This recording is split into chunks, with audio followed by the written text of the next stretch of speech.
trying to look.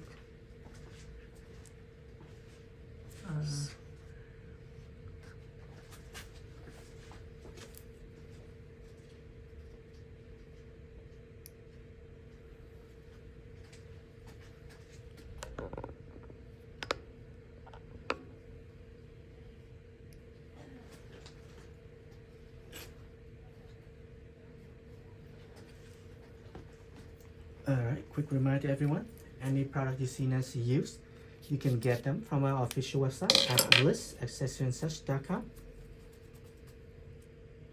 Looking good. And they ask if the ceramic cut the skin if you get too close.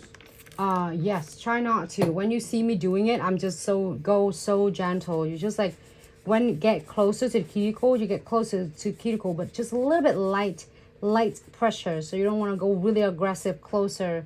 It might cutting it if you're going repeat it over and over. So you want to make sure you just go around with the cuticles and really with a gentle touch. Like, so you basically feel like you're buffing on the client's nails. So it will minimums of the chance to get, you know, like cutting on the cuticles.